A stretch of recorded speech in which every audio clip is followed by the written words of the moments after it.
Ready. आज आम आदमी पार्टी और सारा संगठन कानपुर का और बाहर से भी हमारे प्रतिनिधि आए हुए हैं। जो नीट का पेपर में धांधली चल रही है उत्तर प्रदेश सरकार के द्वारा या कहिए इंडिया सरकार के द्वारा, उसके ऊपर एक बहुत बड़ा हम लोग का एक धरना प्रदर्शन चल रहा है। इसमें सभी लोग सहभागिता निभा रहे हैं और हम ये चाहते हैं कि ये बढ़ चढ़ के हो, क्योंकि छात्रों का भविष्य देश का भविष्य है और देश का भविष्य के साथ खिलवाड़ हो रहा है।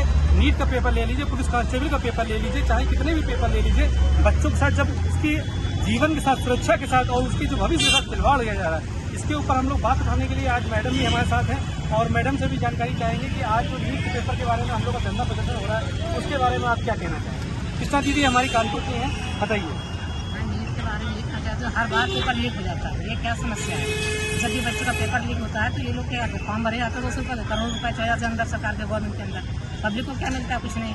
वो लोग वेट करते थे, तैयारी करते थे, बच्चे मेहनत करते हैं, कोचिंग कर रहे हैं, उसके बाद भी उनको कोई सफलता नहीं प्राप्त हो रही, उनका भविष्य अंधकार में जा रहा है, जिसके लिए हम लोग उनको विरोध में खड़े हुए हैं। हमारा यही कहना है कि अंधकार में जा रहा है, अंधकार के लिए कहीं ना कहीं उजाला की कोई ना कोई किरण जलानी पड़ेगी हम लोगों को, और इसी के लिए आम आदमी पार्टी आज सड़कों पर उतरी हुई है और सरकार को बताना चाहती है कि देश का भविष्य का खिलवाड़ कितना बड़ा हो रहा है। पेपर आउट होना बहुत बड़ी बात नहीं है, लेकिन आउट क्यों हो रहा है इसका बड़ा मुद्दा है कि कहीं ना कहीं से हमारा तंत्र कहीं ना कहीं कमजोर होता जा रहा है, और जिसका तंत्र कमजोर होता जाएगा इसका मतलब कहीं भी सुरक्षा नहीं है। और कल अगर मान लीजिए ये पेपर क्लोज वाली बात उठ के आ गई सामने, इसका मतलब कहीं ना कहीं कुछ गड़बड़ी है, और अगर गड़बड़ी को हम लोग नहीं पकड़ते हैं तो वो बच्चे इसमें सेलेक्ट होकर आ जाएंगे जिन्होंने पढ़ाई नहीं करी है, और उस पढ़ाई के चक्कर में वो डॉक्टर तो बन जाएंगे और हमारे देश के साथ कितना बड़ा खिलवाड़ होगा। दीदी आप इस पर क्या कहना चाहिए, हमारी बताइए मैडम। सच कह रहे हैं, जैसे अभी हमारे भाई ने कहा है कि नीट की परीक्षा पे कोई भी हमारा पेपर होता है वो लीक पहले हो जाता है। उसमें होता ये कि जो अनपढ़ हैं, जो सिर्फ एक पैसे के बूते पे जो उस समय सिर्फ मौके की तलाश में रहते हैं, उसमें एक हमारा हुनर वाले बच्चे जो हैं, जो सच में मेहनत कर रहे हैं, वो पीछे रह जाते हैं। आखिर ये कब तक होगा।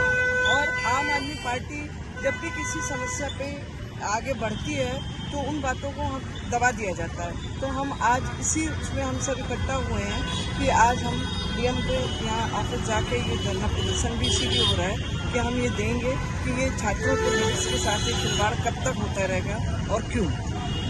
छात्रों के साथ खिलवाड़ होना और देश के साथ खिलवाड़ होना, इसी चीज के मुद्दे लेके हम लोग चल रहे हैं। जनता इसलिए परेशान है कि एक बच्चा, गरीब का बच्चा जब फॉर्म भरता है तो वो एक्सपेक्ट करता है कि हम इस पैसे का देके सदुपयोग करके साल भर 2 साल हमने पढ़ाई करी है, हम सही से पेपर दे पाएंगे, और जब पेपर देके वो निकलता है तो उसको पता चलता है कि किसी के नंबर इतनी ज्यादा बढ़ा दिए गए कि कहीं ना कहीं धांधली हुई है और पेपर आउट भी हुआ है। अब पेपर आउट होना, धांधली होना, यानी सरकार का तंत्र क्या कर रहा है। वैसे तो सीबीआई और आईबी और जितनी भी भारत सरकार की योजनाएं चलती रहती हैं, संस्थाएं चल रही हैं, वो सब जगह कहीं ना कहीं काम कर रही हैं, तो इन सब तंत्रों में कहाँ फेल हो रही है। इसका मतलब कहीं ना कहीं हमारे ही बीच में कहीं ना कहीं कोई व्यक्ति ऐसा जुड़ा हुआ है जो कहीं ना कहीं हम लोग को गड़बड़ कर रहा है। हम ये चाहेंगे कि हम लोग की आवाज़ दूर तक जानी चाहिए। आम आदमी हैं हम लोग, आम आदमी की बात हर जगह पहुंचनी चाहिए। सरकार को ये बात जागनी पड़ेगी, और नहीं जागेगी तो इसका एक विपरीत एक आंदोलन किया जाएगा।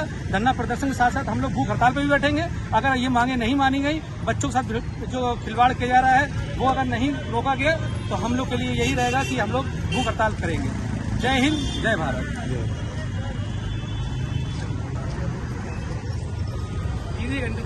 दीदी कुछ बोलना चाहेंगे? अली भाई हमारी जिला अध्यक्ष कुछ लाइए तो डाल लीजिए, पहले डाल